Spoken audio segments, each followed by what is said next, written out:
Hey everybody, I'm going to do just a couple of quick admin, clicking on some buttons, getting everyone into the meeting before we get started on the roll call.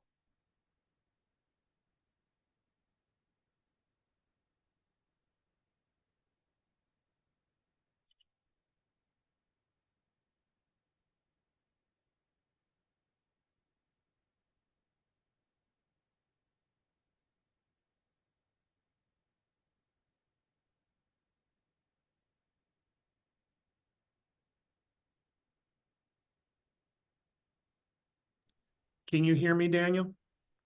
I can, Curtis. Welcome. Thanks for your patience. Michelle, I saw you had your hand up. I just wanted, before we start the meeting, was there something technical? Yeah, normally I wouldn't have Marvin. you join the meeting. I'm changing my name now. Sorry. I was wondering if maybe you were using a different account. Okay. Yeah. So I think I can change my name. I just don't know how to do it right now. It's not. If you click the ellipsis, I can rename. Okay. Thank you. Sorry. Wait, what? Wait, I thought I recognized the voice. Now I'm not sure. It's Marvin. It is Marvin. Okay. I Yes. was there for a second. I was like, that's Marvin, right? Okay, there we go. Thank you, Marvin. So is Marvin under Melissa? Is that what it is?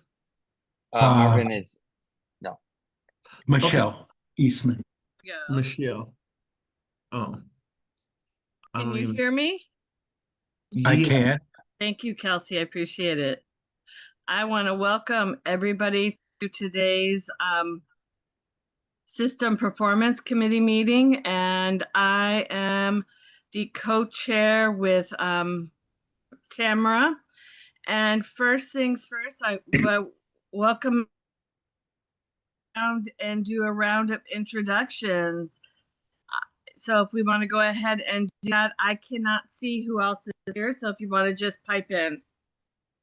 Okay, let's do roll call first, which is let's do roll call first.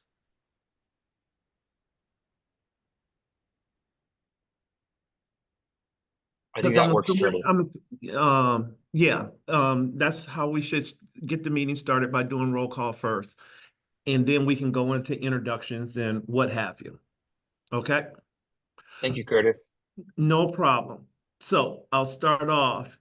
Tamara. Here. Sherry.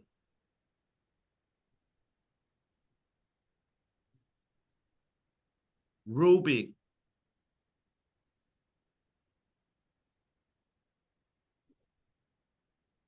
I'm here. Marvin. I'm here. Sorry. Okay. Marvin. Here. Ben. I'm here.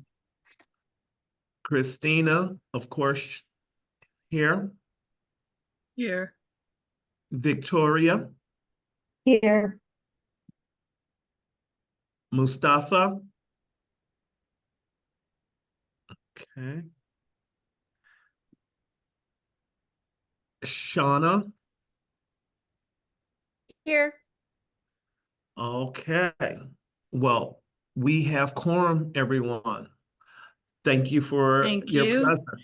And next I want to just ground us in accommodations as well as other, before we go into land acknowledgement, I will say I'm a deaf person, and so I rely 100% on captioning and Braille and for my low vision, and there may be lags and I may cut you off if your words aren't being cut on the screen and they're not hearing you, and of course I apologize. It's just one of those things with disability software. And next we could go to the land acknowledgement and the grounding, and I do not even have that. I do not have a copy of that, so if somebody at KCRHA could read that.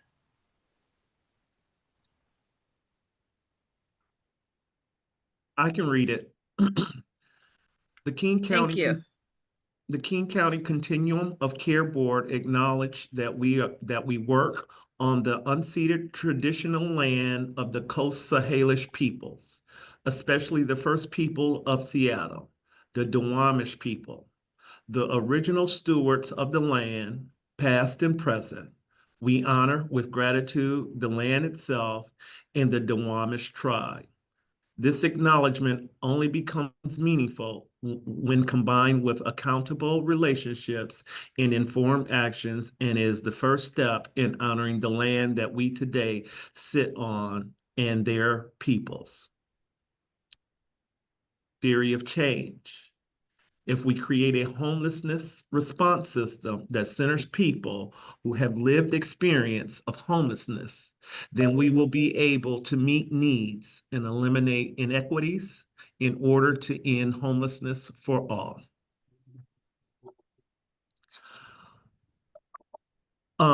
Thank you very much. Is that it? Okay, one more thing. Can we present a motion to approve February's meeting minutes? So can someone do the motion, then someone vote? Ooh, that was not I on the agenda. Okay. I so moved. move. Ruby, you motion, okay? Marvin, second. Marvin, second.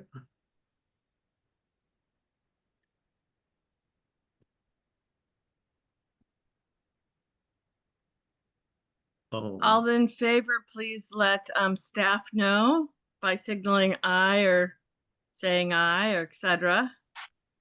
Aye. Aye. Aye.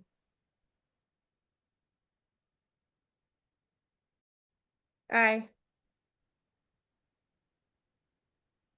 Okay, here, how about I just go down the list? That'll make it easier. Okay, Tamara, Aye. Sherry's not here. Ruby, Yes, approve. Marvin, Aye. Christina, Aye. Ben, Aye. Victoria, Aye. Mustafa. Okay, Mustafa's not here. Okay. And Shauna, Aye. perfect. Okay, we unanimously approve February meeting minutes.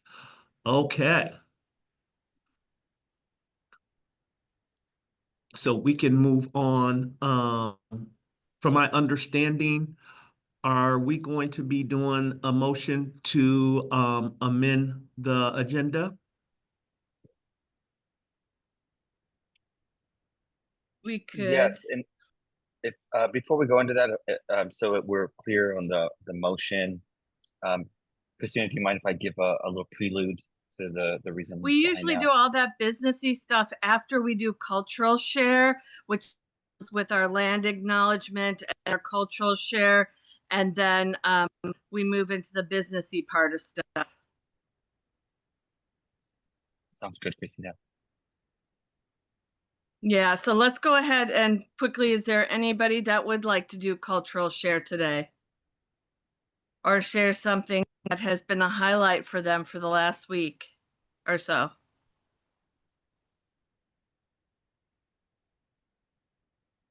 I got to see a lot of snowmen on Friday, and that was very fun to see some snow that actually stuck, and we could really put some mounds together and a carrot in there for their nose. It was awesome to see all the kids playing in the snow. Thank you.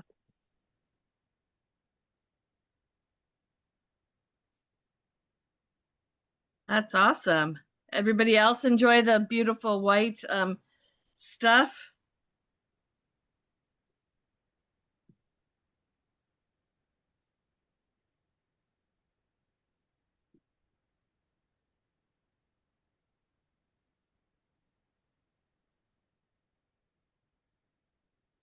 Okay, hearing none.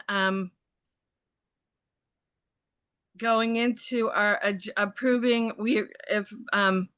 Daniel would like to explain why we've had a change in our agenda. We have some priority work that we have to do per HUD, and that priority work involves around NOFO work. And so we have Kelsey here today. We brought her in last minute with some changes and discussions around our NOFO work that we are required to do as a system performance committee. Did I get that right?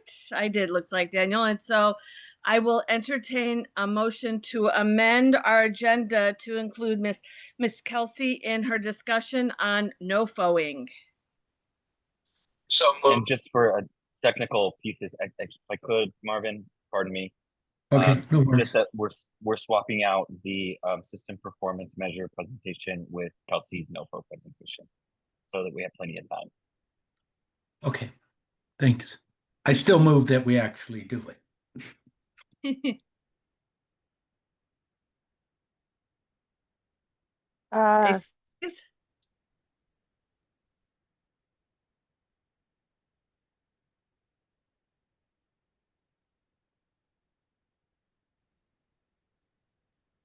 Okay. So, okay, who wants to bring the motion? Then we'll vote, and then we'll bring the motion. Once again, Marvin is bringing the motion that we Marvin is amend. bringing, Marvin first, and so now we need a second. Second. And Shauna, second. Thank you very much. All in favor for amending the agenda for today to include the NOFO stuff through Miss Kelsey, say aye, or let us know it's not such a challenge. Aye. Aye. Hi. Okay. Hey, this is Ben. I'm going to say aye, but Any I... objections or abstentions? This is Ben. I'm going to say aye, but I am concerned because I don't, maybe I missed it, but I haven't received any information to review prior to this. And after the last time we did this, I am concerned about how this is going to go. So hopefully my concerns are not founded, but if we're going to be voting on something, it would have been really good to receive some information ahead of time so that I could actually have given it thought, because I felt really icky last time after my vote, even though I know I voted for the right thing. So I still give an aye, but I am worried now. I'm scared. Okay, so I'm gonna go down the list just to record the ayes. Tamara, Aye. Sherry. No, Sherry's not. It's not here. Ruby, Yeah, I. Marvin, Aye. Christina, Aye. Ben,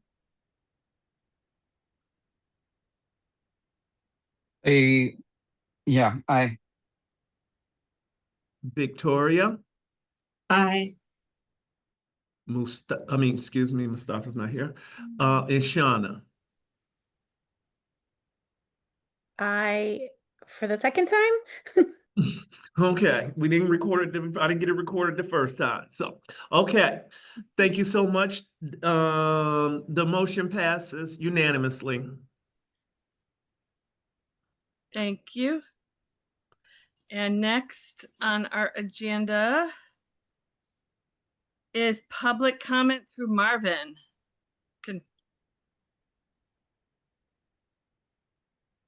Did I have public comment? I don't remember sending anything in. You're in charge of public comment, remember? Oh, well, welcome everyone. If this is our space for public comment, if there's anyone who would like to speak to the work that we're doing, please raise your hand so you can be recognized and given an opportunity. I will ask staff if we have anyone for public comment.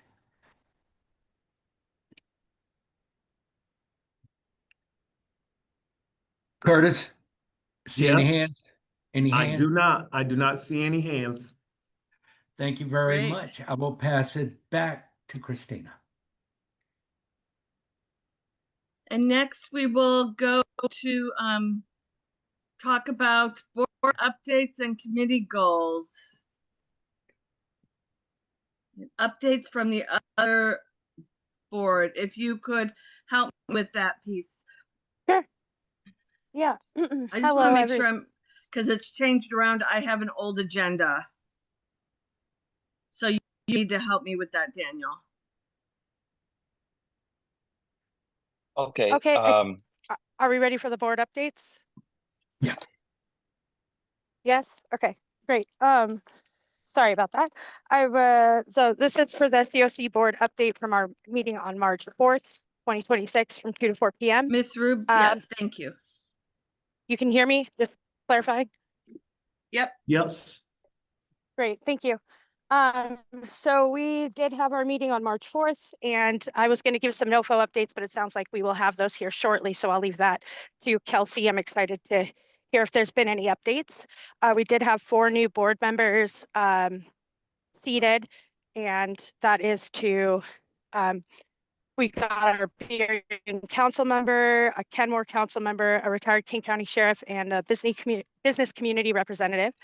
And they're all looking amazing. I'm excited to work with them. That means that we now have we had 14 board members present, and we did have 1 excused absence at that time, which means our quorum is now 9. And at this meeting, we did hold a moment of silence, and we also stood up the convening work group. We restarted our charter revision work group, and we had a discussion surrounding our Q2 reports on just progress on the programs that the KCRHA is monitoring, and to learn a little bit more about our system as it's working currently. Trying to think if there's any other updates. I think all the exciting updates are going to come with the NOFO. So thank you so much. Oh, I forgot our next meeting is going to be on April. Oh, shoot. I didn't write that part down. The first Wednesday of every month from 2 to 4 p.m. Thank you.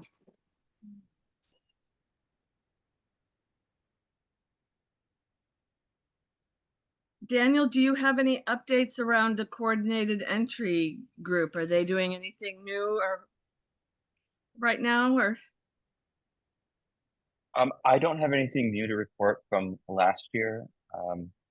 Aside from the, I could just quickly say that we're continuing to receive requests for non-KCRHA funded agencies to provide navigation services, and we are in the process of continual process of reviewing those applications and then approving them to increase our navigation sites services and sites for coordinated entry. Great. And updates on the point in town count work group. We are discussing the challenges as well as successes for the last point in time count. And now the data has been sent over to the data scientists to start working on all that information like they do. And I think that is all of our, is there any updates anybody knows about our general board meeting? Kelsey, were you there? Any updates there? For the big one with the politicians. Oh, for the governing board? Yes. I think they're, oh, I don't remember. I think it was, they did a review of the KCRHA budget. They brought in, it's been revamped with a whole bunch of new politicians, new individuals.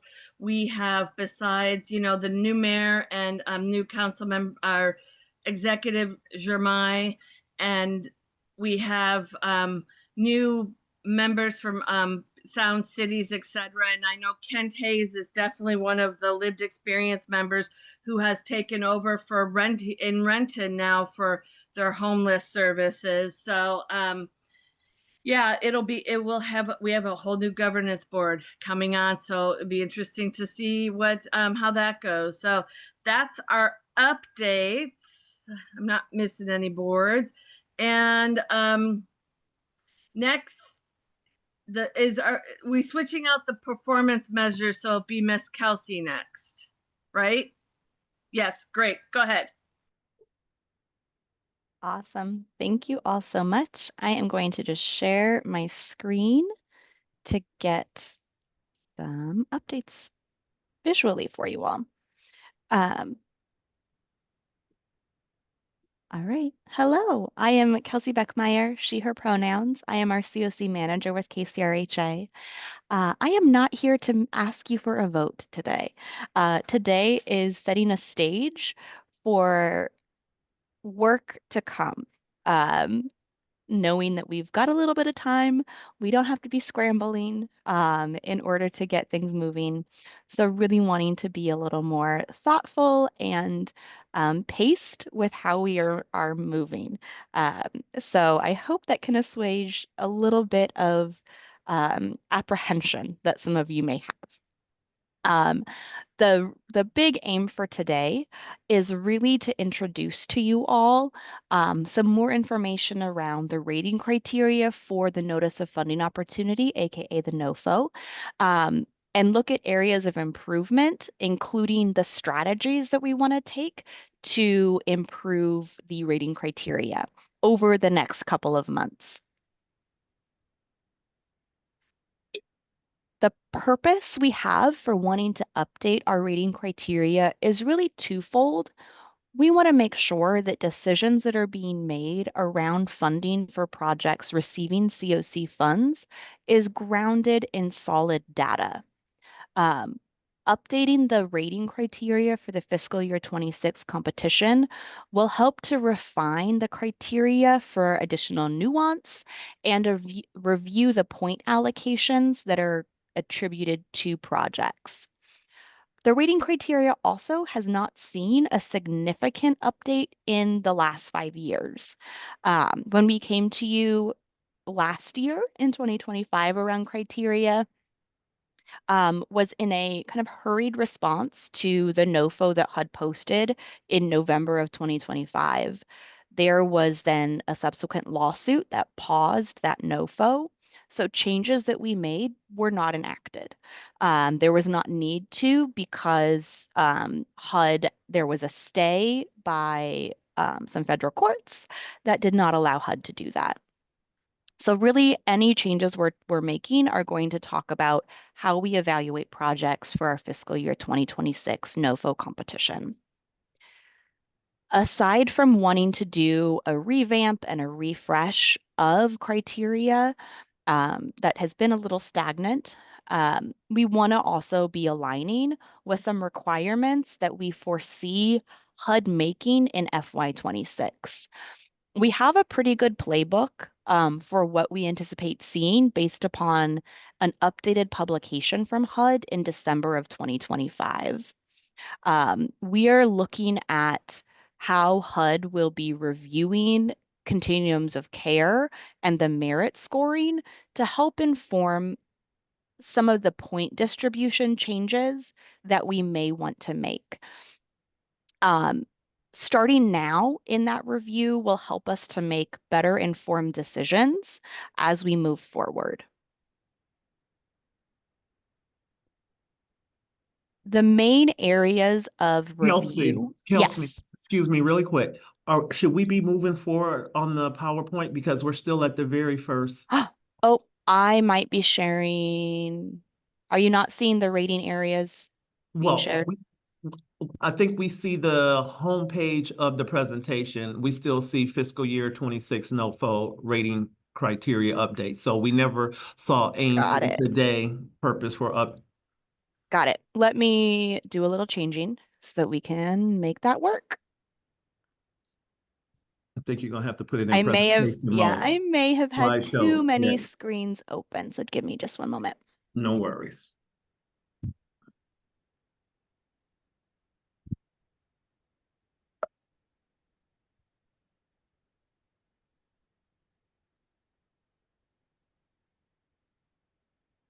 Thank you for calling that in for me. No worries. All right. Are you seeing the first slide? Yes. Seeing it move forward? Yes. All right. Fabulous. So again, the aim, really doing an introduction for you all so that you are prepped when we continue to bring some more further information. Our kind of purposes, grounding our decisions in data, and aligning with some HUD requirements that we believe will be there. So our overall rating areas, I want to provide some of those themes of what we are reviewing and what we are rating in the current rating metrics. So we look at movement to housing. This is all measured against HUD standards and local performance targets around people who are being served who are obtaining and maintaining permanent housing. We measure income progress, the extent to which participants show positive changes in income, both earned income and non-earned income. We measure and rate participant outreach, the proportion of households that are served in CoC programs that are coming from literal and or chronic homelessness. We rate project efficiency and effectiveness related to utilization, spending, and reporting. We look at HMIS data quality and data completeness. So looking at how good is the data you're giving us? Is it solid? Do we have a lot of information unknown? Guys, I'm presenting at a meeting. Pardon me. Shared office spaces. So we look at, are we getting quality data from this project?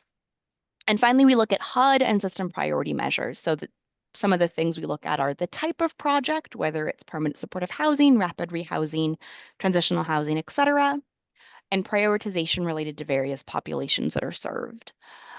We also use this number 6 to kind of bring in local priority measures each year, and there may be some slight rating changes that happen, but we're really wanting to look at this in a more kind of thoughtful, strategic manner in the coming year.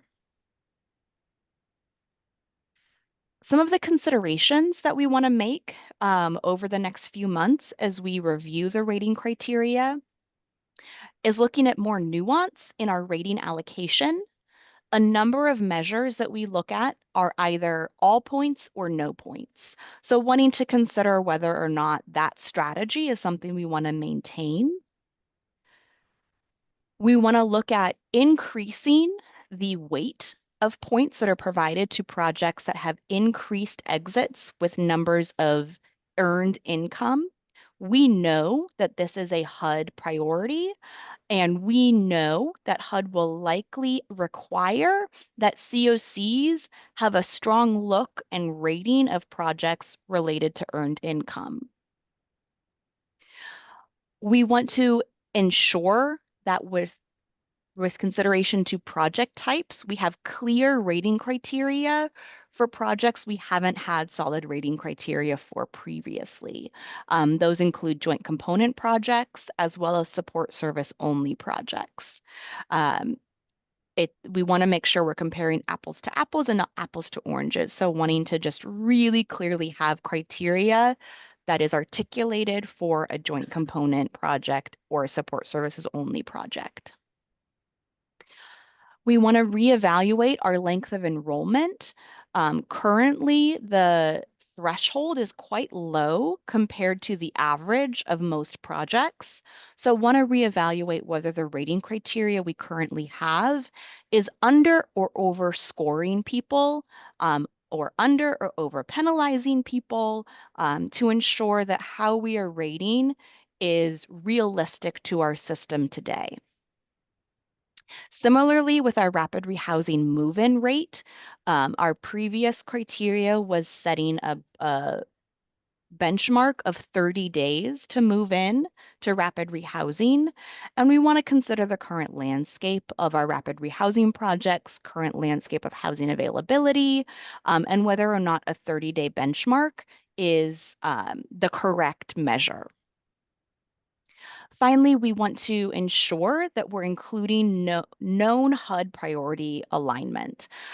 This includes capturing a rating criteria around exits to unsubsidized housing, ensuring that we are increasing how we weight returns to homelessness, and evaluating criteria related to on-site behavioral health treatment. We know that these are 3 measures that HUD is likely going to be requiring that COCs evaluate, and evaluate at a larger weight in terms of the percent of points that are allocated may need to be connected to these measures. So we want to begin this process in order to have very thoughtful and considered criteria. Some of the timeline goals for you all, and this is tentative. This is based upon when we may think the NOFO is coming. There's one final June meeting I want to add in here for the SPC. So today is really around introducing this idea to you all, that this is an action we are hoping to take. We will also provide a verbal update to the CoC board at their April 1st meeting. At your April 15th meeting, KCRHA will be preparing a more in-depth review of the criteria and recommendations of how to move. This will really be a session to get further input and discussion from you all as the System Performance Committee. We will then take a truncated presentation to provide updates to the CoC board in May. In your May 20th presentation is when we may do a final recommendation and perhaps do a call for vote to recommend rating criteria as it relates largely to HMIS criteria. This will likely not be the final vote because we want to be able to respond to any changes or calls around what expectations HUD sets once the NOFO is published. We anticipate it to be published sometime in June, maybe July. So a final vote will not happen until after the NOFO is published to ensure that our rating criteria meets all of the requirements that HUD puts forth. Usually those requirements are around the distribution of points.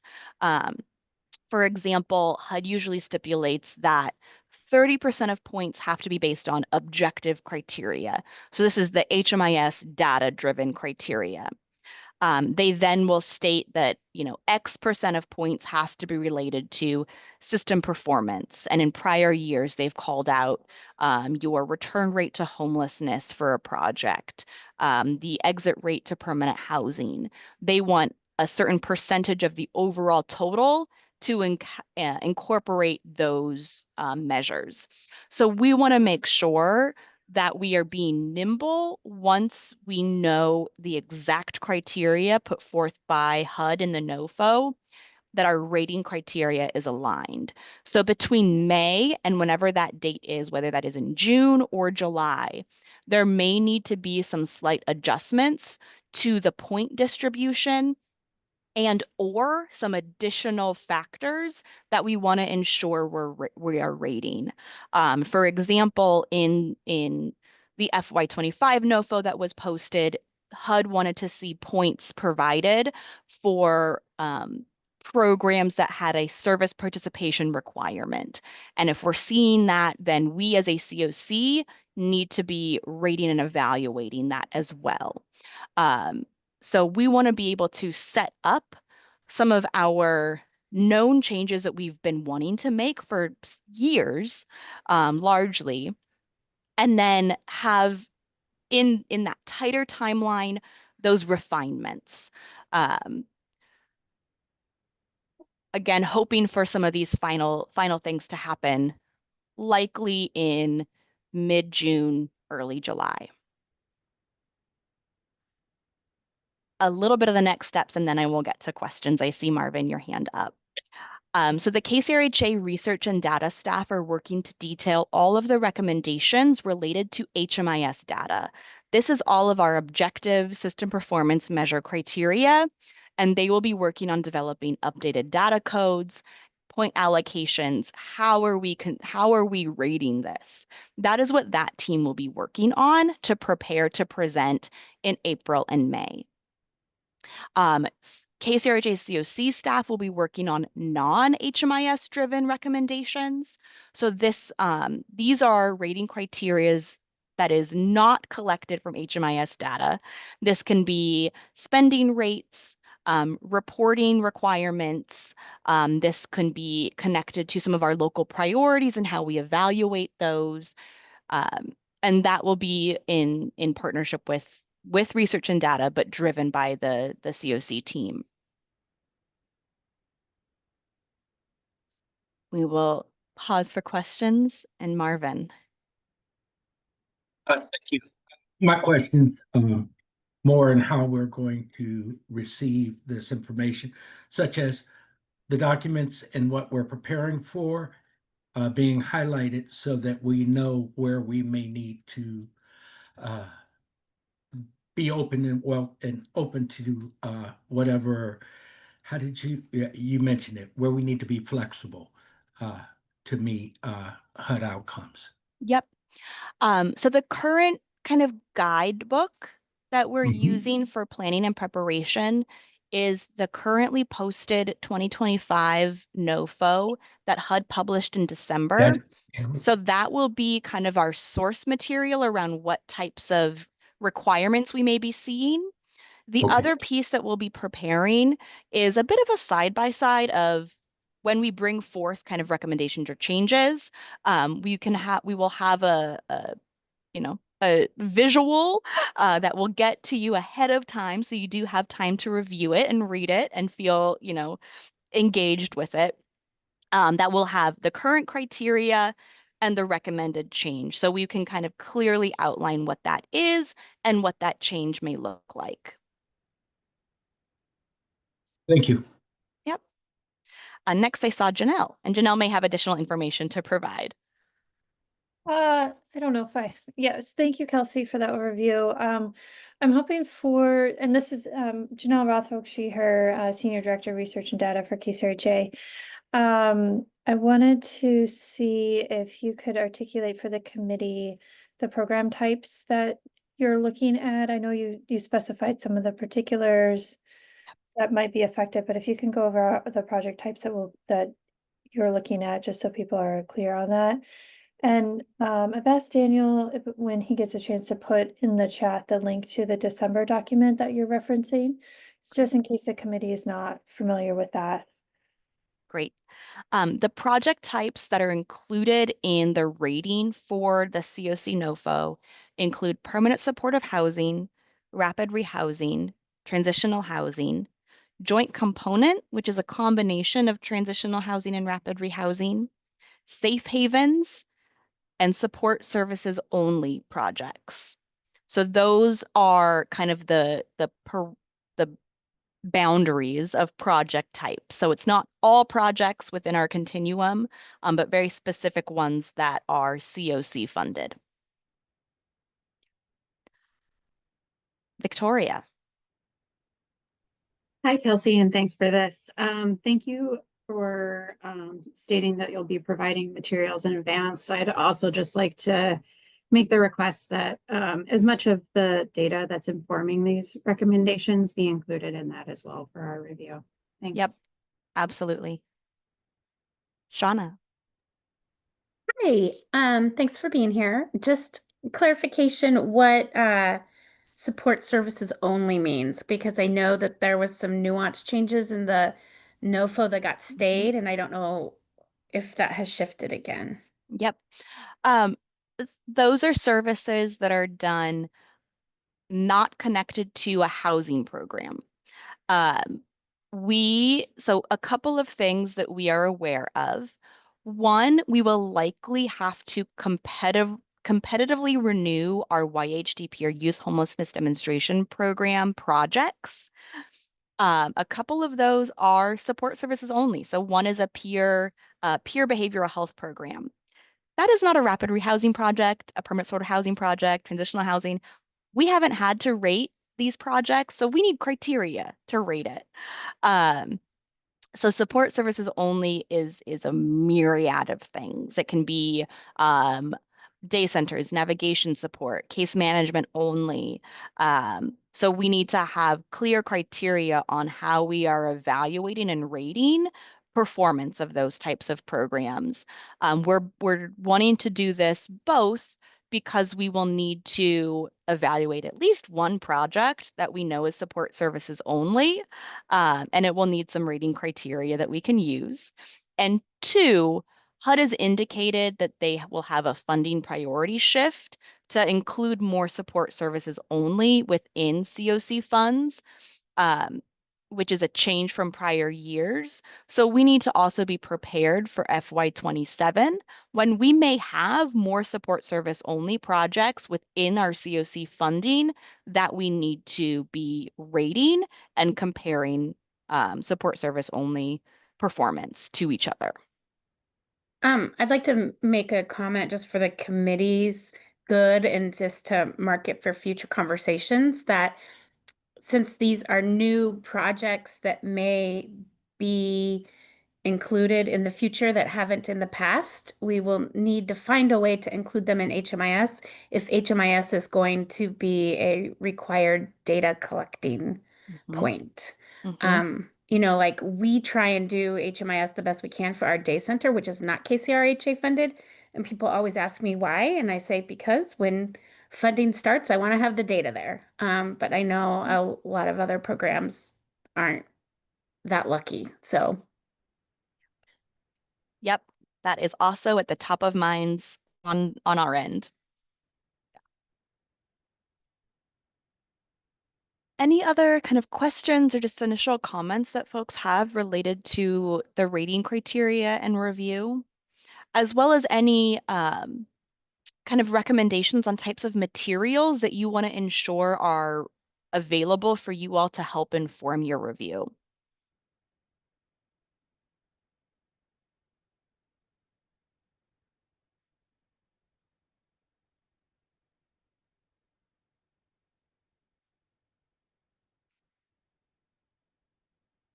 Yeah, Ruby. Yeah, thanks so much for this today, Kelsey. I know that there's going to be pretty substantial conversations happening over the next few months regarding these and you know what it means to operate a CoC here in King County, and just hoping that we can include, you know, I think that it's important to include maybe any executive orders that you know would apply to HUD or homelessness, housing, etc. So people can kind of understand the climate that we're working in and just really catch like a grasp the whole picture of it. I think would help if we started with some of those executive orders. Perhaps that could affect how HUD will be doing their rating and ranking.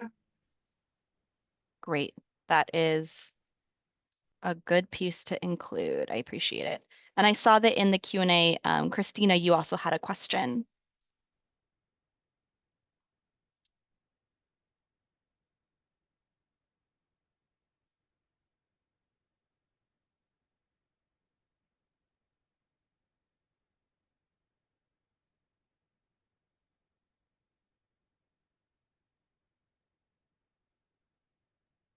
I'm going to pull, I saw another Q&A piece. So I'm just going to see if I could see that in my multi-screens. Oh, is anyone, Curtis or Daniel, able to unmute Christina?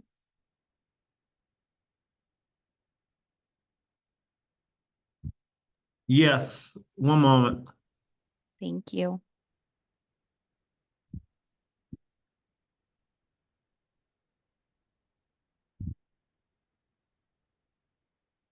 Thank you. Kelsey, what about metrics that don't, you know, the metrics that currently don't exist for like the services only? Are they gonna, when something new like that pops in, do they give us a baseline and we go for that? Or is that something we have to like create ourselves? That is a good question. So we will be looking at, you know, what HUD currently has in terms of like system performance outcomes and minimum criteria. because support services only projects exist within CoC and CoC funds, so there are parameters. So we will be using that initially, but also wanting to look at where are those gaps in evaluation. So both and.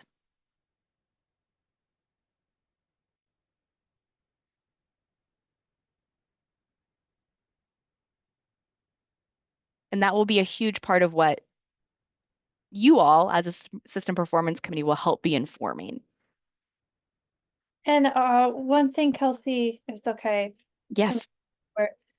The research and data team is working to coalesce the data that we do have currently for services only and what pieces that could be used for evaluation. And then we'll put that forth to you guys of, here's what we do have. And to evaluate, do you want to evaluate with any of these for services only? Mm-hmm. Kind of help figure that part out.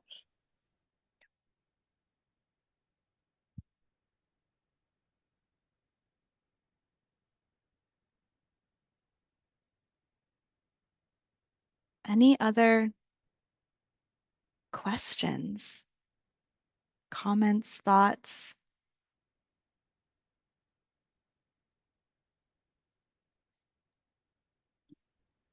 All right. Well, I have a quick question.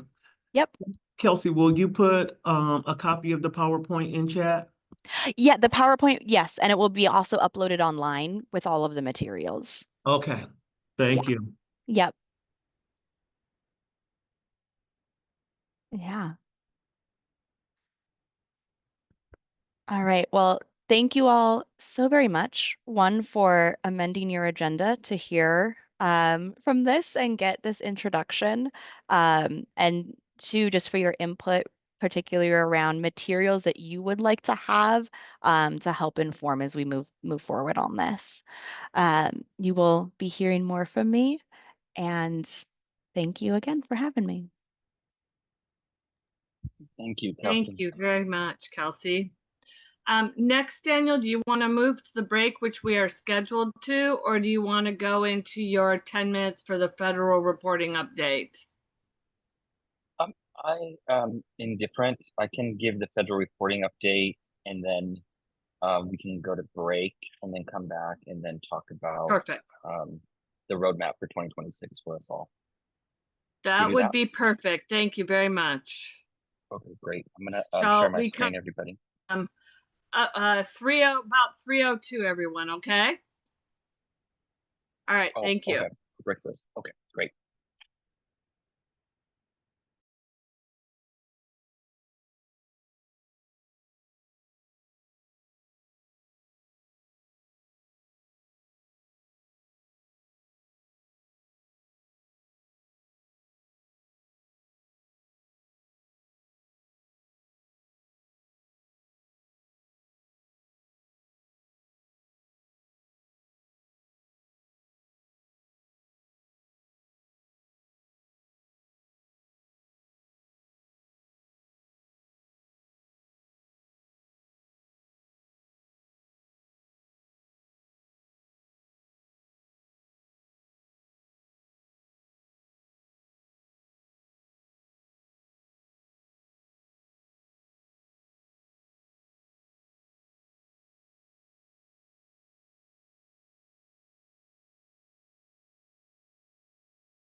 Okay, are we ready to begin again?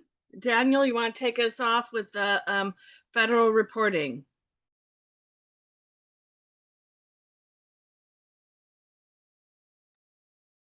Yes, great. Can everyone hear me okay, Marvin?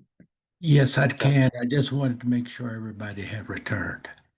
Okay, great. All right.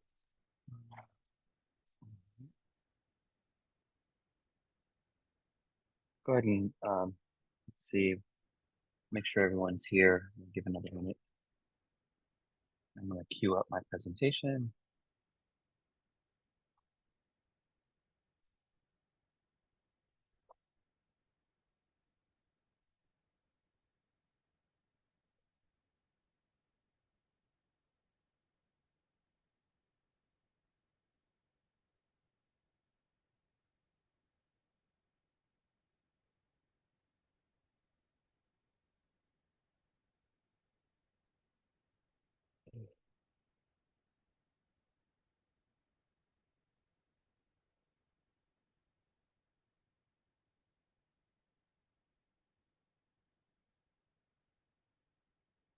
Okay, Christina, I'll kind of wait for your cue. If you want to get started, I think we check in, maybe make sure we have all our members. We already said we're about to start. I already asked Daniel to start. Okay, great. I'll jump right in. Marvin, if I could just one more check here. You can see my presentation. I can see your presentation, yes. Okay, great. So the second half of the hour here, we've got a few things to go through. I'm going to go through our federal reporting update so that you all know where we're at with that. I know we had to pause the system performance measures presentation today, so you'll see that in queue for next month. And then I want to talk about the 2026 roadmap. I'll go over our responsibilities as a committee, and then talk about how we can, where there's room to bring in some of your expertise and desires and wants to the committee, and add to what we want to accomplish in 2026. So I'll just start with the federal reporting piece. So just got notice yesterday that HUD has given the official date for the point in time count and the housing inventory count. That will be due to HUD on April 30th, 2026. The good news is we're on trajectory to meet that. As of right now, our shelter data collection is getting completed. These are a combination of both HMIS data that we pull from shelters and KCRHA leads. This is not the BitFocus team's work, but this is KCRHA led. We work with any of the shelters that don't participate in HMIS and get those top line counts that we need for reporting. Again, the PIT report is a point in time count of those that were experiencing sheltered and unsheltered homelessness throughout our system. And then the HIC is our annual count of beds in inventory. Again, one of our just really important assets of this whole system is how many beds do we have for emergency interventions. That includes emergency shelters, safe havens, and centers for housing. The unsheltered portion of that, we're working with the University of Washington like we did 2 years ago and 2 years prior to that.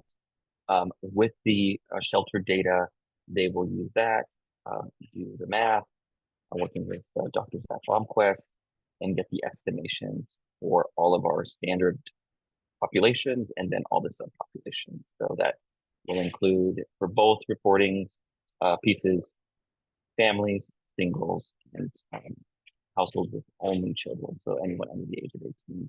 And then from there, we have our subpopulations, veterans, youth and young adults, and parenting youth. So that is all on track.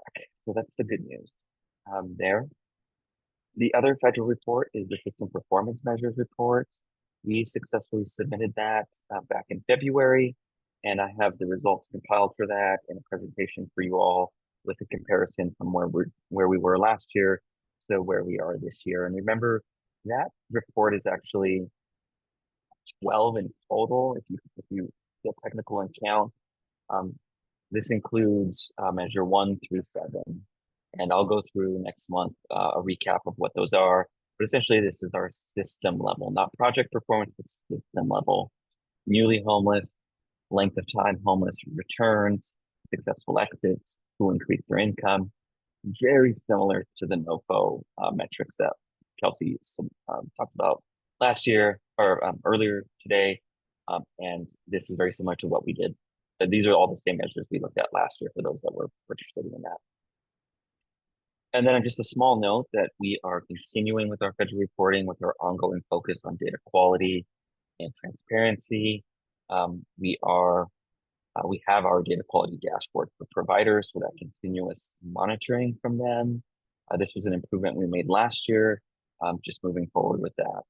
One highlight here that I wanted to bring up is that starting April 1st, KCRHA funded shelter contracts for those that do entry, exit, or continuous stay shelters. They have a requirement to keep their inventory updated and maintain that. And then this will complete our full inventory of or data quality of the inventory. So we'll know in real time all the units that are occupied and unoccupied. And this is the last group here to get aligned and in compliance with that. I am happy to report that we have about 70% of our current shelters were already in compliance before the April 1st deadline. And so we're just working with a few other agencies right now to get them up to speed and then monitor that ongoing. I know I have Melissa here. Melissa, is there anything you want to add to any of this on the federal reporting side? Melissa was with our bit focus team. No, you've hit all the marks. Great. Any questions from anybody? Shauna has her hand up. Hi, Yeah, Shauna. thanks. I think I have more of an administrative logistical question. Because we are a shelter that has a contract and we keep our information updated in HMIS, but I seem to regularly get phone calls and emails wanting to know our inventory. And that confuses me since HMIS is up to date. So they should know how many people we have, et cetera, et cetera. So I was wondering if you could talk a little bit about that because of this like requirement and how does this requirement fit into my kind of disconnect that I seem to experience? Yeah, if I could generalize that question a little bit to anyone who's watching this recording in the future or might be viewing it as a guest, the question is for shelters in general, if there is this requirement to have their inventory up to date for our federal reporting and then just ongoing, why is it they get multiple calls or multiple pings from KCRHA asking for occupancy? I have an answer for you, but I do want to ask Melissa first. Melissa, do you have something that you want to comment on that? I know you're doing most of the HIC outreach. Yeah, sure. So our outreach is based on the inventory that is configured for the program, and it divides the number of beds configured by folks who are actively enrolled on the night of the pit. I don't believe your organization has any other DQ issues outside of just wanting to understand the utilization a little bit. But that's how it's calculated. So we reach out annually, regardless of utilization, whether it's within a quote unquote acceptable range or without, just to make sure that everyone's on the same page. But that's the specific outreach that we have done with your organization.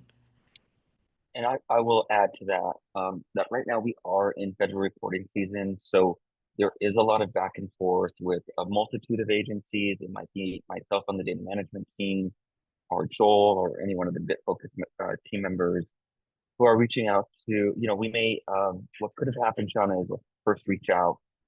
Does this look right? How do these utilization, how does it look? Are you underutilized, overutilized? Do we need to do some enrollment adjustments, inventory adjustments? That can be a back and forth that goes on that has been going on for the last couple of weeks. So that's one. You may have gotten reached out to by maybe your contract manager, or for those again who might be viewing this on the outside. There could be a contract manager where a shelter is in a portfolio who's also looking to potentially pay some invoices and looking at a very particular report and wondering, can you just confirm that you served X amount of individuals this month so that they can reimburse shelters who have contracts with us. So I think there's maybe multiple possible reasons you could be getting requests for that. Does any of that match up, Shauna? And does that Yeah, answer I your mean, question? those two examples explain in general what could happen, but I've also experienced where I get like an Excel spreadsheet and please tell us how many beds you have and how many people are in them. And that's my question is like, especially with this new requirement, are agencies going to be required to fill out inventory information apart from what they have in HMIS, or can HMIS be used as a reliable measure or compliance measure for inventory updated and maintained? I guess that Yeah, was that's this my is good. question. Yeah, this is good. That's a really clean question there. I do want to ask Melissa if she has some words on that. But yes, once you get that initial inventory configured in our system, then it's just an ongoing maintenance yearly for the HIC. But should bed or inventory changes happen throughout the year, then you would want to let us know. And we have access controls that allow programs like yours, program managers, to go in and update that on a as needed basis. Some of that, though, does require some specific requests that go to the BitFocus team on what the difference between what you can update on your own and what we would update for you. But once that's configured, then the enrollments link up to the units, and we don't have to change that unless there's actual inventory changes. That said, Melissa, anything to add to that? I am not sure. I would be interested in knowing where the requests come from to completely fill out unit, bed, and participant information.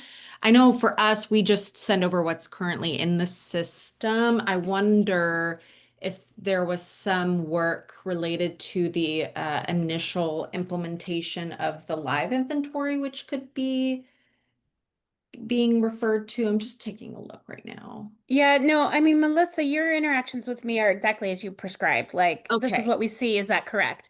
But I would say, I mean, and I don't know, right? Once a year, maybe we'll get a workbook. And there have been times where I've ignored it because I'll think, oh, HMIS is up to date, so they have this information.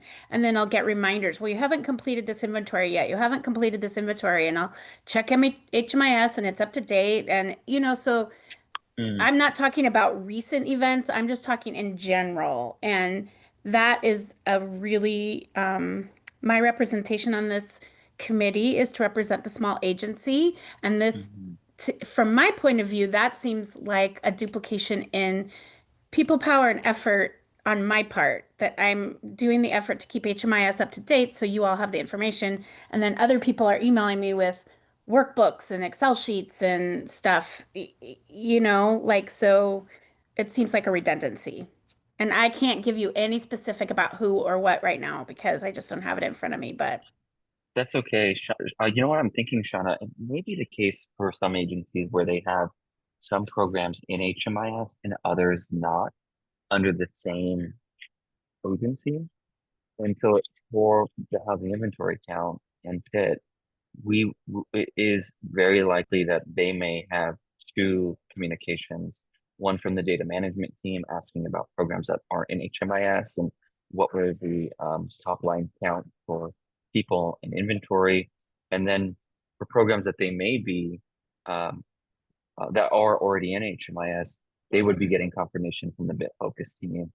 And I could see how that might be a little bit confusing. And so I'm going to take a note here, at least in that case, where there might be an agency that has two sets, HMIS participating and non-HMIS participating. and we can look at how to maybe make that more clear and identify those agencies early. Again, when we get maybe offline, we can get into specifics on your organization and look at that. Yeah, but just to go back to the original question, theoretically, aside from all of these nuances, theoretically, if an agency who is funded through KCRHA and whose shelter beds are inventoried in HMIS, that should count as us maintaining our inventory per the requirement that's due April 1st.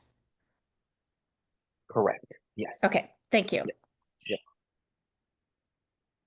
Yes, and we have been putting out communications leading up to the April 1st.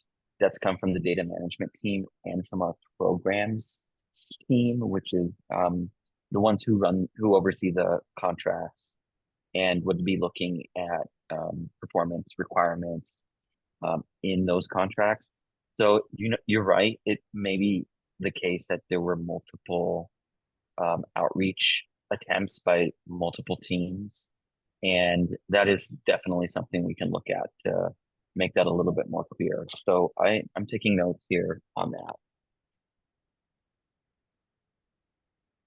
Any other questions?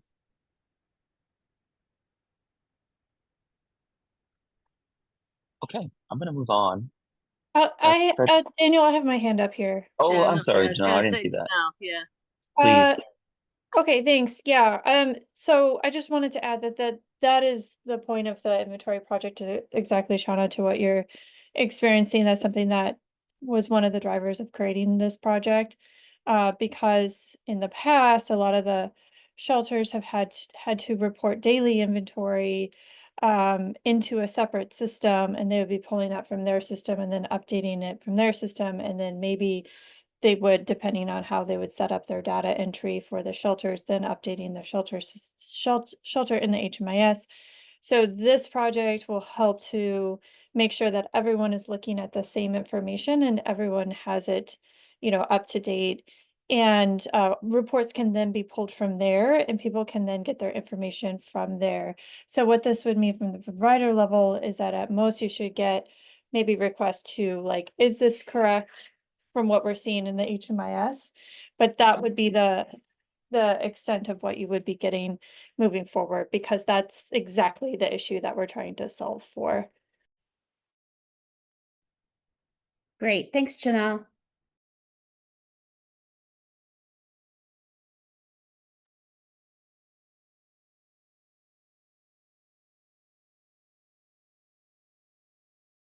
Hey. Great. I'm gonna move on to discussing the 2026 roadmap. So I've been talking with the co-chairs over the last couple of weeks, between the last meeting, and one of the topics that came up, and Christina, I'd like to hear from you a little bit too after I do some table setting here. What I'm presenting to you right now is essentially our required responsibilities of the SPC committee. The system performance metrics, we're going into what Kelsey presented on with the NOFO and making sure that we're reviewing those and approving those. That's the requirement for the year. The HMIS governance and policy oversight, this is that HMIS lead matrix. Are we keeping our policies up to date? Are we reviewing those to make sure they're aligned with actual practices? And all of the domains within measuring capacity, essentially providing the full oversight is the HMIS functioning for the Seattle-King County area, which is the responsibility of this subcommittee to ensure that it's doing and meeting its expectations on that. I won't show the lead matrix document. I think you've all seen that before. There's 9 different domains. There's a lot of different areas, and there's a checklist on for that. So that's the other big responsibility. Of course, federal reporting is another a large responsibility that we have to complete, which is to give you all the presentations and the results so that you can review those and look at those and use that for planning and thinking on strategies for the CoC. And then another one of those responsibilities that we have as a committee is the training evaluation. That's the annual HMIS evaluations, where we send that a survey out to providers and HMIS users to give us feedback, and we use that to set training for the following year. And then aside from this, we have our HMIS work plan, which is what BitFocus uses to get all of the work done to maintain the functionality and configure the HMIS to keep us going down the road throughout the year, which includes updating the assessment, maybe updating HMIS data standards. If we see any bugs or fixes, we do that, adding new programs, closing old programs, adding services and referrals. That's the BitFocus HMIS work plan. That's the one that we approve every year. What Christina and Tamara had brought to my attention is, can we take on SPC defined initiatives? So aside from this required work, what can we do to draw out the any initiatives or focus areas that each one of you came to this work to do, to bring your expertise to bear, things that you want to make an impact on through the year. And we want to take some time, Christina wanted to take some time to talk about that and to see what is it that you all want to accomplish aside from what we have to. One caveat here is that the things that we have to do take quite a bit of our bandwidth. We only have 12 meetings a year. We have the time in between to do work. These are volunteer positions that you all hold. So thinking realistically about capacity and what is it that we want to do aside from what we have to do. And so what I put together on the second slide are some focus areas that Christina and I have talked about and things that I know we have to do ongoing. One of the focus areas that came up was updating our charter. A lot of times we reference our charter. For those of you who have looked at it recently, it's pretty short. There's not a lot there in terms of detail. Also, simultaneously, the CoC is completing their charter. And so that's one of the areas that Christina brought up as focusing on this year, which will take resources and time from the committee.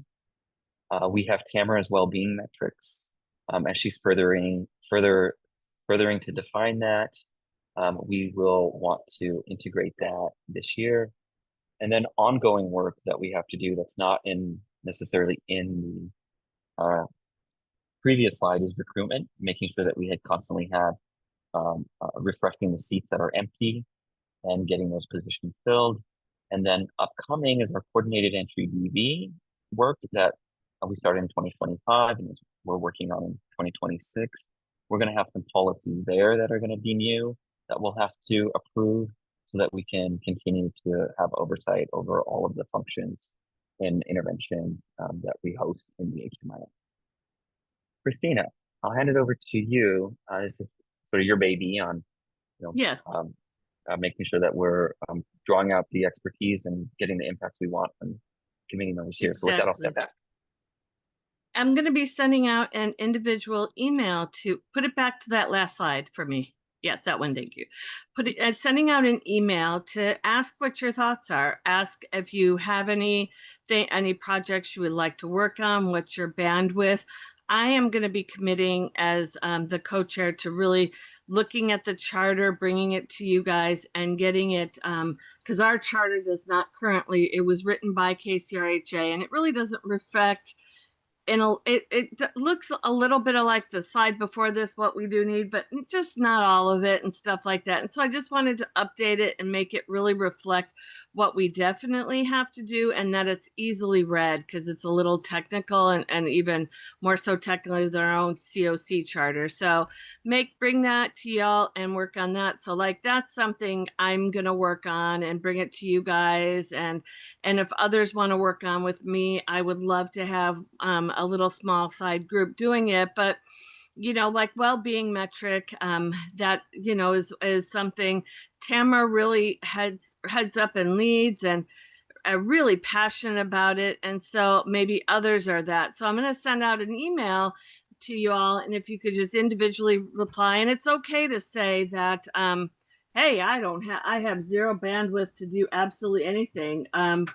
which is fine. You know, we totally get that and we have no expectations. Or, hey, we would like to work on this. We would like to work more. I'd like to work more on small, you know, smaller orgs, or, you know, whatever your thought is or what you would like, or any of these categories. So it could be something that you're thinking about, or one of these categories, etc. The slide before this is stuff we will definitely have, and these other things we will, yeah, those are definitely things we have and have to work on. And so, you know, it's things like we tend Q1 to be a little bit more light on stuff. And so maybe, you know, we could work a lot in and look at our schedule and really do it. But I want to hear from you individually as committee members. What do you want to work on?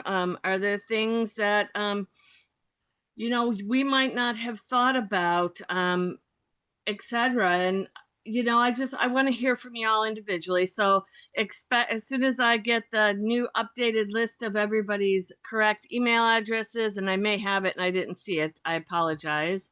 I've been just got out of the hospital yesterday. And so we'll take a look and get, you know, hear what you guys have to say, and then bring it back to discussion next month. You know, besides for Christina working on this and, you know, Tamara working on this, everybody else might be full and not have capacity. So that's fine. As far as recruitment, I always, you know, I kind of think when you're on a board, that's like every board member's response, you know, kind of like, I'm going to use the word responsibility.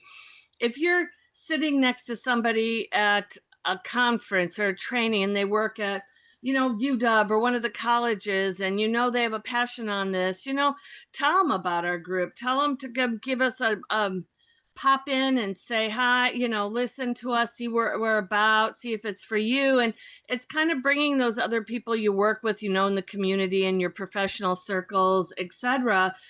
Just bringing them in when you see somebody that's got that passion and stuff. And so I kind of definitely see that. And as the chairs are, it's, and if others would, again, if anybody would like to also be involved, I definitely would be interested in recruitment.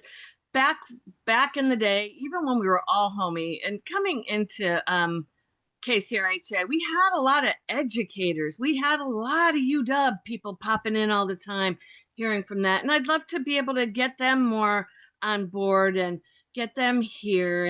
And really, they were really energetic, like those with lived experience, and had a lot of ideas around, you know, the data, and very data excited and driven. And so I'd love to be able to get the college back here, hear more of what they're thinking on stuff. And, you know, that's one thing I'm thinking, you know, and we had a lot more different providers back then too that came and participated. So definitely going to sit down and come up with a little bit of a matrix, and then, you know, have people I like when people self-identify. So send it out kind of with another follow-up email. How do you self-identify? I know, you know, we've got people that work for King County. We have people work Mary's Place. We have, you know, people, small orgs, big orgs, you know, that kind of thing. People who are cultural, you know, diversity, equity, inclusion. You know, I come in with the disability voice. I come in with the veterans voice, and I'm also struggling with domestic violence. And so I'm able, you know, I identify that way, and maybe y'all identify in other ways too, that we do that. And we could thinking of putting that kind of in a chart, and maybe spending, you know, in like June, July, 10 minutes going, what are we missing? Who are we missing? What players do you all think would be interesting to bring in this? So it's really exciting.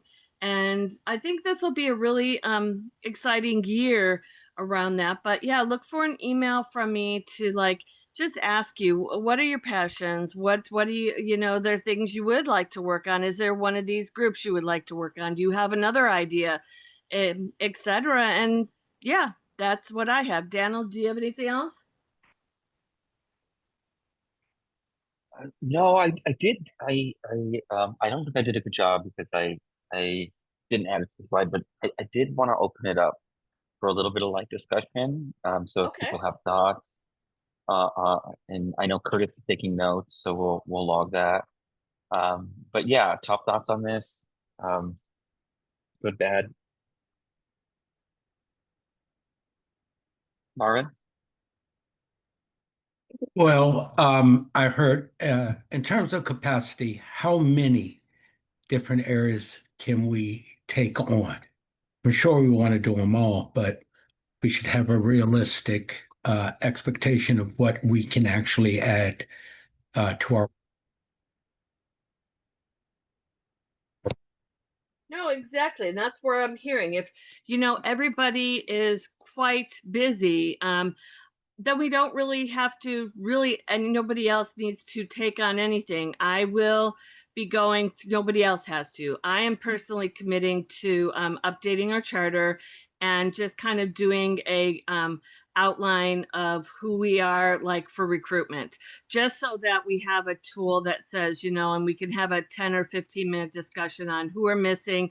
And then we could send out targeted applications, get it on the UW, just using UW as an example, getting it on the campus at, the public health, social work, places where data, they do a lot of metrics, epi stuff. So that kind of thing. But, if we come back and, we're kind of just asking what what everybody's bandwidth is. And that's why these are things like this first slide here is just kind of like things that we work with KCRHA and we kind of discuss and stuff. And we really don't meet offline. The next slide is more of things we're going to have to do offline and bring forward to the group. Like I will bring the charter and then I will initially say, these are my suggestions. What do you think of my suggestions? Do you have are my suggestions no good? Do you have other suggestions? And so I'm feeling the charter update's going to be kind of like if others want to work on it with me, I'd love that. But it's going to just be like a little bit of some email back and forth, and then we put it all together and then spend another, in the summer, a little bit of time looking at that, just kind of like the recruitment, just identifying gaps and doing a chart. So those are going to be a little bit offline, but not too much, because KCRHA will, help with that in a lot of ways, especially the recruitment and well-being metrics. That is Tamara. So I really don't know too much on that. I really can't speak much about that. And I feel like coordinator, and I really would love to, I'm going to sit down. I'm going to try to get with the coordinated entry team to really talk about, because that kind of comes in more of their bandwidth as well. But, domestic violence and really protecting, we've had a lot of discussion in this group about protecting the data, protecting those data that needs to be protected and letting people in it, and that, just the whole HMIS and data protection. And so, and I'll give my good example is I am a DV client, but yet my material gets leaked all the time because the veterans aspect of it pulls it out, and then it's no longer protected anymore. And so that becomes a huge thing, because then I have Catholic Charities going, oh, you pop up here in HMIS. And I'm like, wait a minute, I'm supposed to be protected. I'm not supposed to pop up anywhere like that. And then come to find out that the veterans aspect of it is that whole side is pulling it out, and it's not protecting my data anymore. And so it's like looking at that, weird stuff around domestic violence and making sure that, we look at some policies to make sure people's information is, like, in my case, protected. And so, and that's one thing, just, I don't see these as really, really big, those three, like, as really big projects at all. Again, I can't really speak too much about the idea of well-being metric and where that will lead and how that will go. That is a Tamara thing. But the others, if you've got some ideas or thoughts like that, I'm thinking like maybe a total of like three half hours to hours offline discussing things we saw and over the next 6 months. So I'm not thinking a lot for those three. Maybe Tamara could talk more about well-being metric. Thank you, Christina. My understanding of what we're doing here is I have a good understanding. My question is do we have staff capacity to shepherd these spaces? And that question wasn't answered. And I Daniel? will also add a second question. If we're going to take this on as a board, it will step in the manner in which you spoke, it steps outside of what the board could do previously, and I would like to know what has changed. Thanks. I can speak I to don't think, I'm capacity. going to personally say, I don't think we did a lot of work previously. I've been on this board for many, many years, and I don't think I was ever given any homework or even offered any homework myself to do. And so, Correct. yeah, There was a previously. reason for that, and that was my second question. What has changed? Thank you. Daniel? Good. Good. Daniel, yeah. Yeah, so I guess where for the HMI for the research and data team as the HMIS lead, this is the work that we have sketched out that I have capacity for to do, which is this first slide. This second Okay. slide is not the CEBV one is a little bit of an oddball here because it falls under our standard policy review work. But the Okay. other ones, I do I do want to express that I have concerns that if we add too much here, there will be some capacity deficits, and we may not get to everything. So I would recommend a prioritization if in this exercise once you have the list of things that you all may want to do. And I think the conversation, what changed, is this was brought up by Christina and Tamara. Are we leveraging the full strength of the committee members? Are you feeling like you're getting a meaningful experience in the committee? In you all joined because there are things that you want to have impact on. Are you feeling like you're getting the opportunity to do that? And I think that's where this conversation was born out of. And having new members, some attrition throughout the years, members asking like, I'm on this committee. I want to do get the requirements done, and also want to add my own flourishments and passions to affect the change that I want. I think that's where the conversation was born out of. It wasn't it's not a conversation that's been very, that we've had ongoing for months or anything like that. This is really, I think, Christina trying to seed what is the appetite from this group to do more, to be able to do more. I want to add that, last year was pretty unprecedented with HUD. We're going into another year where we have some unknowns with HUD, what Kelsey was describing with this new NOFO, potentially changes in their focus at the federal level, challenges in court. What we saw, last year was the changing of the data standards with them HUD no longer wanting to collect gender. So there was a lot of things that kind of came up that we needed to have some search capacity to do. So a lot of our agendas got pushed on. So I do want to temper, that with, the potential like desires and dreams to do more with, we may have some new things come at us that we're not prepared for that we may need to keep a little bit of capacity for as well. So that's my own personal stance on that. Yes. I do want to open it up and hear from others on the committee though. Thank you.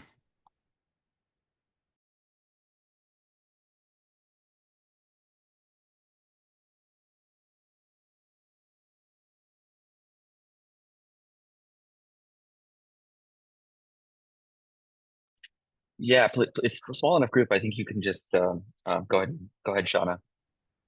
Yeah, I mean, I think it's completely reasonable to do some work between meetings, especially since we only meet 2 hours once a month. I have not raised this issue with Daniel, but I have intended to. So, moderate, of course, and with people being able to say, not right now, as Christina was saying.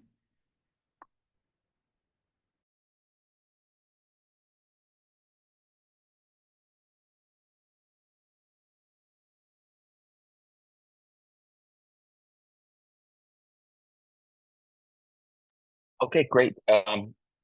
Christina's going to send. I will work with Christina. We'll send out a survey or some document so you can fill out your ideas, and we can kind of take from there what it is are your areas of interest, some things that maybe you'd like to make an impact on, and then get a little bit of an understanding of maybe some strengths and what you bring to the table to be able to lead that effort. And so we'll get that out to you before the next meeting, well in advance, so you have time to think about that. On that, on this kind of topic about things that might be coming at us, aside from what we have to do and the things that we may want to do, there are already things that are coming up for us in our space and that will affect the work that we do. And one of those, and this is my next slide here, is that HUD has a new proposed rule that they want to implement. This went out earlier last month, and HUD is seeking public comment right now on a proposed rule requiring the verification of citizenship status for CoC programs, HUD-funded programs.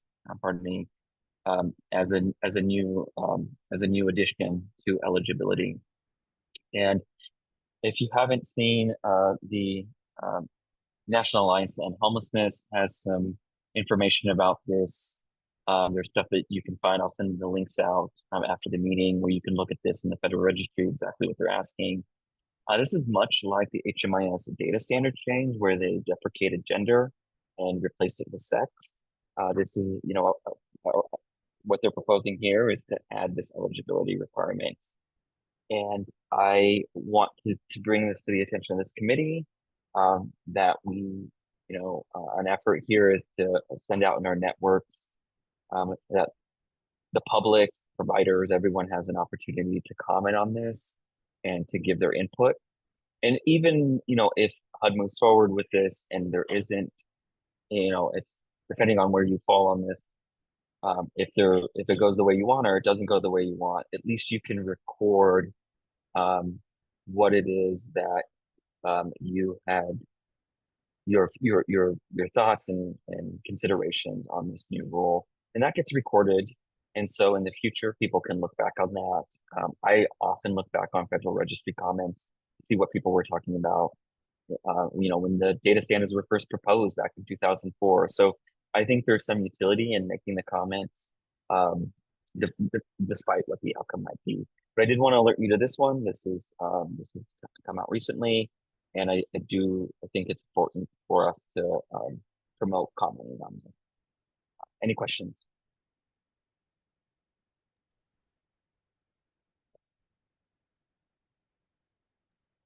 May I? Oh, please. Just jump in.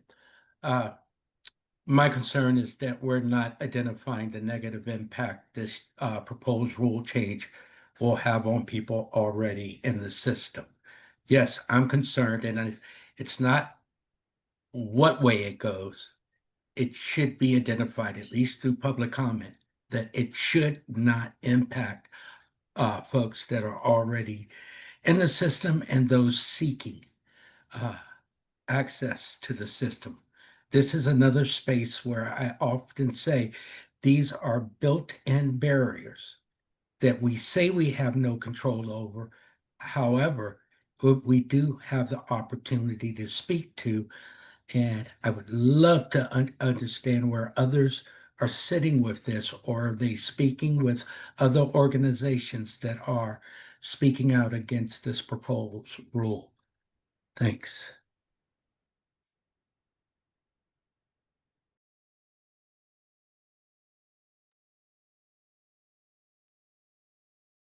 Yeah, I only have, I think I've not interacted with my network very much on this topic. I did bring this to the Veterans Committee for some feedback. One of the things that that particular group identified is that oftentimes being a member of the U.S. Armed Forces is a pathway to citizenship, and they don't have impact statements, but they didn't think that this was going to affect too many veterans in that space being served, but that it could potentially affect those that may be currently, you know, in the U.S. Armed Forces or working through that process to gain citizenship, that it could be affected, but I don't have anything prepared on actual impacts for that. That's more anecdotal. But I'm speaking, I'm looking to others here. If you know, if citizenship status for existing households can't be established and this rule goes into effect, that would affect the amount of subsidy that you were able to offer. So if you have 5 households, only 4 members can prove that, then that would be the amount of the funding that they would get for services for a unit for the 4 members that can. So that's one impact that I've read about. The other, what could affect, that's from the National Alliance, scraping their info and analysis that they've done. But I'd like to hear from others on maybe what you've heard. I've actually heard the opposite from the rest of the veterans community, that the federal government has not been honoring the way to citizenship, and we've had a lot of individuals who've served honorably with benefits removed from this country. And we have a lot of military members that bring over people they marry in other countries that are trying for citizenship that are getting sent back. And so what I'm hearing from the veterans community is quite different. And I'm out there with the people that are actually on the streets and mutual aid, as well as, Veterans for Peace and all that kind of stuff. So hearing quite different from the veterans community than the group that has done nothing to help me get housed. So that's my point there. And the second point, I'm hearing a lot from the community and I haven't found it in the HUD paperwork yet, but something about HUD made a statement, and maybe it was White House or one of those people made statements about how they're going to try and make it mandatory that whoever is on a voucher or in a HUD property has to be a citizen, or you can't have that voucher.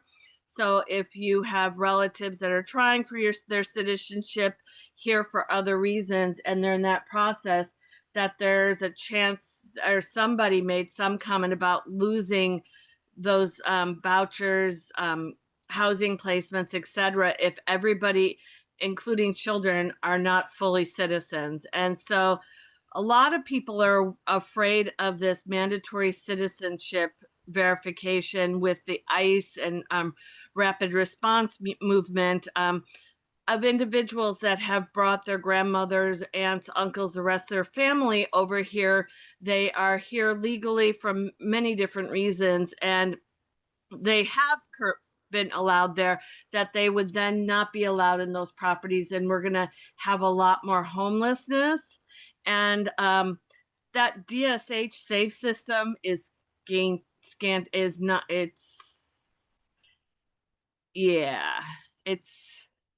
it's like putting your name on the ICE dashboard kind of thing. It's people are afraid using that system, and then it's like, oh, well, now you've got 3 people that we know are here fighting asylum, fighting this or that, and people are afraid that they're then going to be picked up by DSHS ICE because they're put in that DSH save system.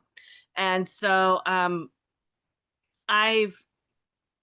in Marvin, to the answer to your question, people in the ICE rapid response out on the streets right now really have been, and I've shared this comment stuff to them, and it's all that. But even if we have 10 million people going against it with comments, that does not mean, as you're saying, that'll actually keep it from happening. If they've got enough, that's what's in their mind. That's what's in the federal leadership's mind. That's what's in their mind. That's what's going to happen.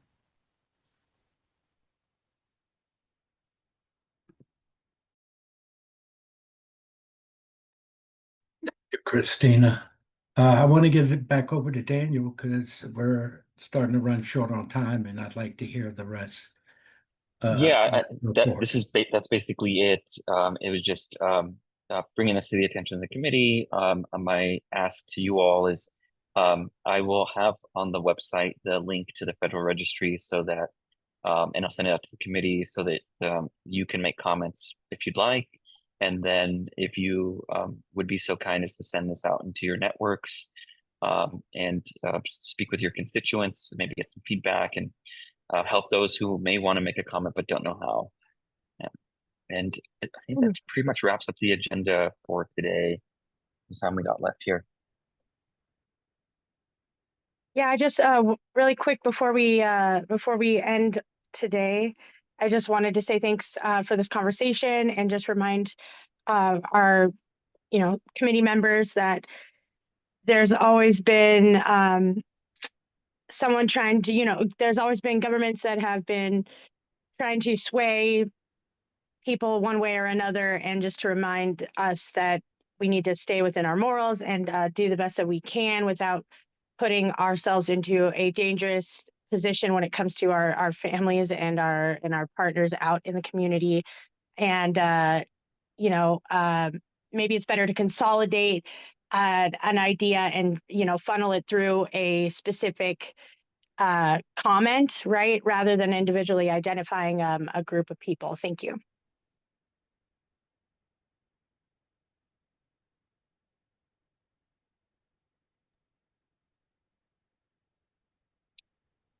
With that, I'll hand it back to Christina to close us out.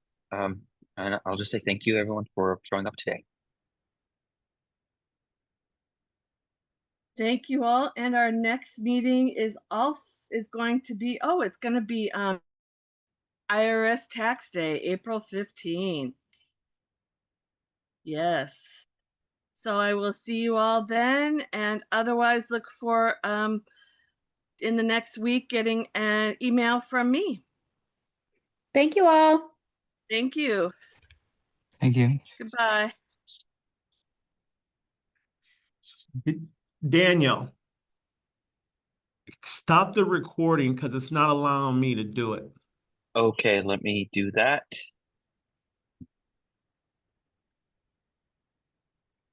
Let's see. I'll stop recording.